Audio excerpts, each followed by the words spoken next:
आप कह रहे हैं ये असर्शन है आपका, ठीक है, अजरसन कि विथ वो जो शिक्षा, नहीं, अजरसन नहीं नहीं, अजम्सन hear me out, अजरसन, hear me out, एक मिनट, अजम्सन अजरसन with a model to bring it on the table, मतलब ठीक है। बेसिकली ग्राउंड पर तो क्रिएट करने के मॉडल के साथ है वो।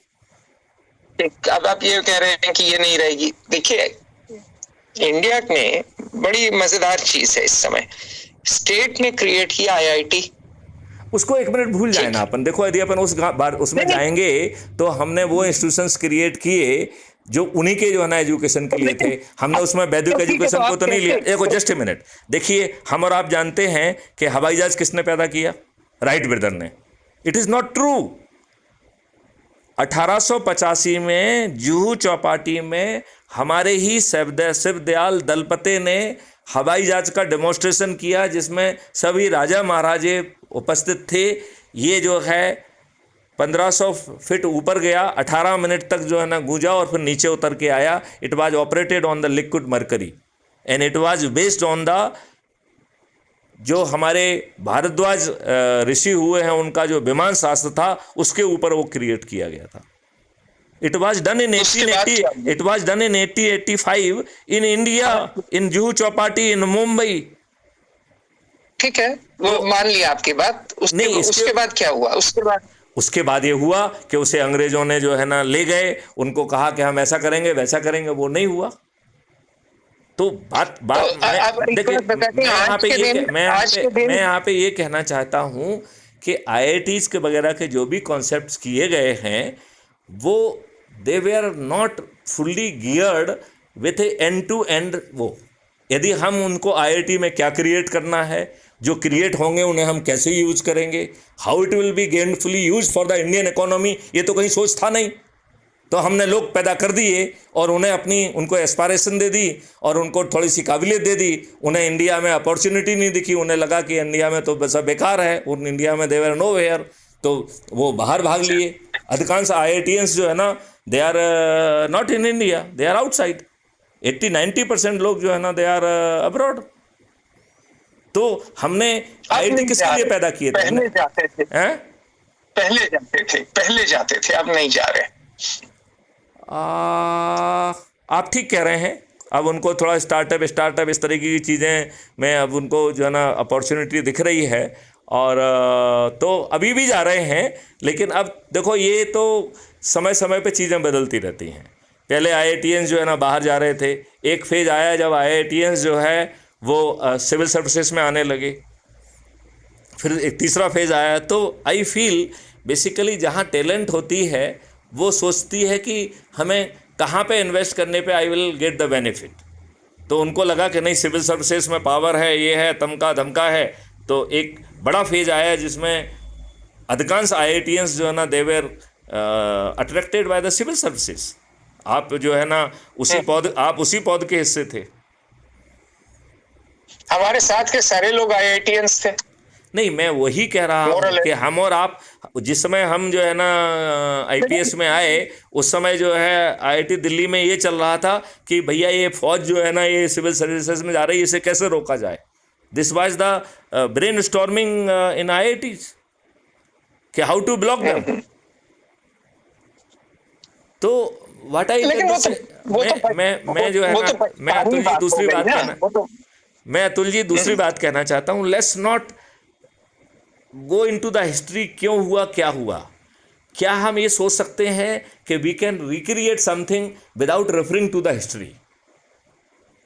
क्या वो क्या चीजें वो हम क्या चीजें कर सकते हैं जिससे कि ये देश बदल सकता है? और विशेष तौर पर हम हर व्यक्ति को आज जो है उसी रूप में स्वीकार कर रहा हूं।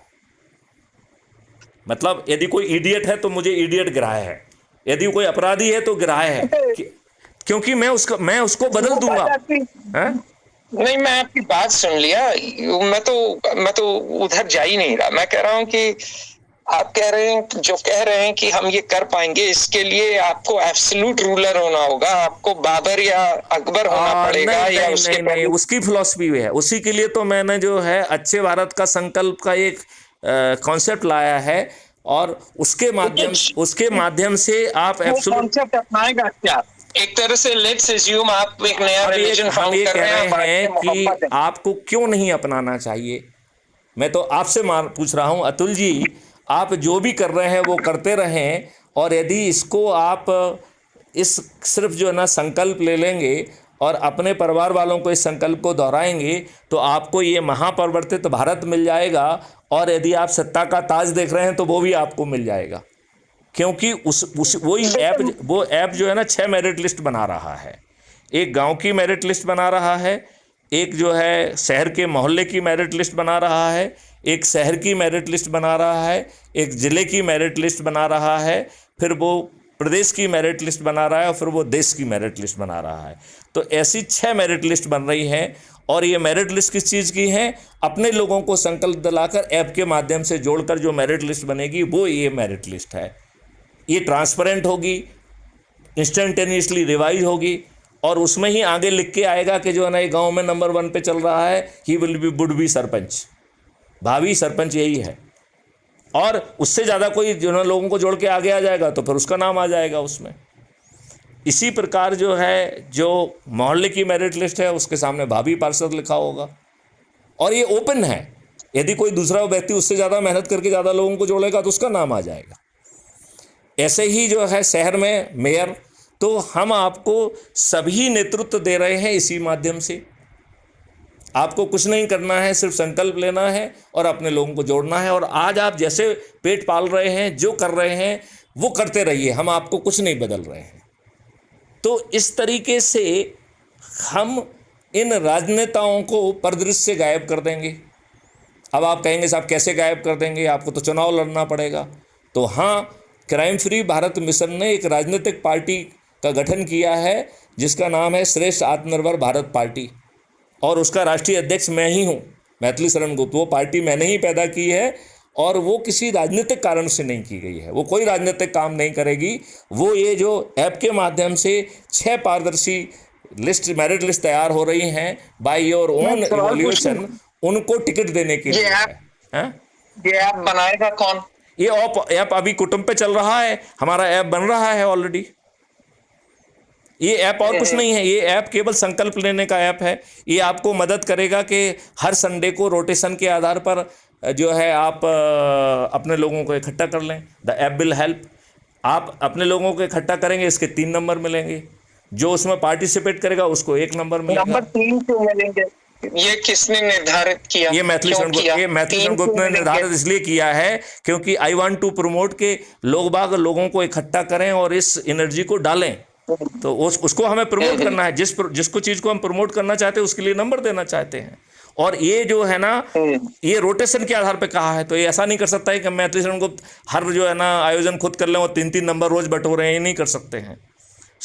यदि मान लो 100 लोग हैं तो उनको रोटेशन से नंबर मिलेगा। इसका मतलब है हर किसी को 3 नंबर मिलने का मौका मिलेगा। जो पार्टिसिपेट करेगा उसको 1 नंबर मिलेगा, और जो नए नंबर लोगों को जोड़ेंगे उसका 1 नंबर मिलेगा। और इसकी मेरिट लिस्ट बन रही है, और 6 मेरिट लिस्ट बन रही हैं, और इसी मेरिट लिस्ट से आपको सब कुछ मिलेगा, क्योंकि टिकट फिर हम देंगे। और जब इस प्रक्रिया में यदि हम 10 लोगों को जोड़ने का संकल्प कराते हैं और ये चैन यदि हम केवल 9 दिन तक चला देते हैं तो 10 × 10 × 10 हम 100 करोड़ हो जाते हैं इन 9 डेज। और अब हम इसको यदि रिवर्स, तो लगता है कि 100 करोड़ तो बहुत होते हैं। जहाँ पे 20-25 करोड़ में ही जो है बारे न्यारे हो जाते हैं, सरकार बन जाती हैं, वहाँ तो 100 करोड़ बहुत बड़ी बात है। तो मैं आपको ये बताना चाहता हूँ कि ये बहुत ही सरल है। देखिए, इसको ज़रा आंकड़ों की नज़र से देखते हैं। 144 करोड़ में से हमने 44 करोड़ पहले ही छोड़ दिए। यदि हम ये 10-10 के हिसाब से मान लेते हैं कि थ्योरेटिकली इसी ढंग से प्रोग्रेशन होता है, थ्योरेटिकली मान लेते हैं, तो 9वें दिन 90 करोड़ लोग जुड़ रहे हैं और 9वें दिन हमारा संकल्प भी पूरा हो जा रहा है। इसका मतलब है ये 90 करोड़ को किसी को नहीं जोड़ना है। इसका मतलब है 144 करोड़ में से जो 44 करोड़ आपने छोड़ दिए और जो 90 करोड़ 9वें दिन जुड़ रहे हैं, ऐसे 134 करोड़ लोगों को एक भी व्यक्ति को नहीं जोड़ना है। और आपको बदले में अद्भुत भारत मिल रहा है, बदले में आपको सत्ता का ताज मिल रहा है। जो 8वें दिन 9 करोड़ लोग जुड़ रहे हैं उनको ही केवल 10 लोगों को जोड़ना है। बदले में क्या मिल रहा है? सत्ता का ताज। बदले में क्या मिल रहा है? महापरिवर्तित भारत। बदले में क्या मिल रहा है? Tax free Bharat. बदले में क्या मिल रहा है? कर्ज मुक्त भारत। बदले में क्या मिल रहा है? रोजगार का मौलिक अधिकार। बदले में क्या मिल रहा है? शिक्षा का मौलिक अधिकार। बदले में क्या मिल रहा है? भोजन का मौलिक अधिकार। बदले में क्या मिल रहा है? अद्भुत स्वास्थ्य का मौलिक अधिकार। देखिए सर, हाँ, क्योंकि ये सब भाषण है, मैं इसमें विश्वास नहीं कर पा रहा हूँ। देखो, उसको भाषण को यदि आप भाषण मोड में देखिए, नहीं, अरे देखिए सर, यदि हम विजुअलाइजेशन मोड में जाएंगे तो आपको एक मिनट आप नहीं, मैंने बात काफी देर सुन ली और मैं भी नेताओं के घर का लड़का हूँ, मेरा ननिहाल पूरा नेतागिरी में था, तो आप भाषण मोड में चले गए। नहीं, हम भाषण मोड में नहीं जा रहे हैं, हम विजुअलाइजेशन मोड में जा रहे हैं। हमारे कहने का तरीका भाषण नेता जैसा हो सकता है, लेकिन it is a visualisation. I am saying कि ऐसा होगा और ऐसे होगा। देखिए कैसे होगा, आप मुझे रीडिंग भेजिए, मैं पढ़ के फिर बात करते हैं। मैंने आपको ऑलरेडी मॉडल भेजे हुए हैं, जो आपका जैविक वाला इन्होंने ग्रुप बनाया है, उसमें मैंने आपको सभी दस्तावेज भेजे हैं, अपने वीडियोज भेजे हैं। मुझे 300 से ऊपर चिट्ठी रोज